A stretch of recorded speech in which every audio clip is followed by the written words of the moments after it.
After changes were made to Pennsylvania's concealed weaponry law in 2012, state universities were worried whether or not they'd be able to regulate gun carry on campus. According to ArmedCampuses.org, Pennsylvania's state system of higher education, Guido Pinci, says the schools that the higher education system regulates can and did change their concealed carry policies.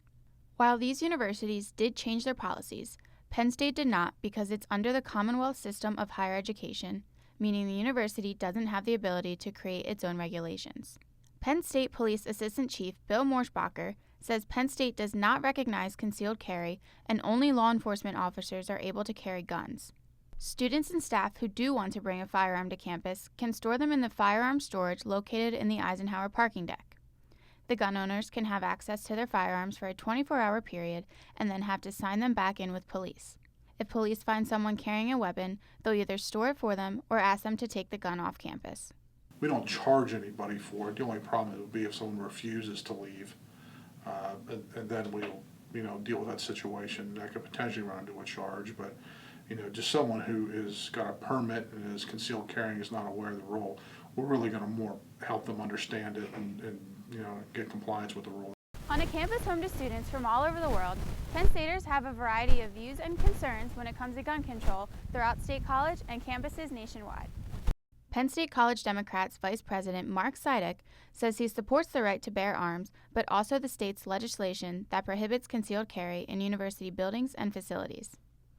I understand that guns can help give people a sense of comfort in protecting themselves, but I think here specifically in the Penn State community, that's unnecessary.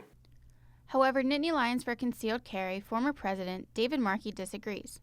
He says firearm accidents can occur sporadically, but those carrying concealed shouldn't be at the forefront of people's worries. It can happen anywhere. It always happens somewhere else until it happens at home. The people that have them normally aren't the people that you need to be concerned about having them. Officer Morschbacher says in today's day and age, where according to the Shooter Tracker database, there have been 355 mass shootings just this year, there are good and bad points concerning concealed carry. He says gun carriers need to be trained and understand their obligations. When we get a call for someone with a gun, we don't necessarily know right off the bat if the person has the gun is the good guy or the bad guy. So, it does add some confusion. Communication Arts and Sciences professor Rosa Eberly says she believes in terms of a rational, careful conversation about gun control, one really hasn't happened.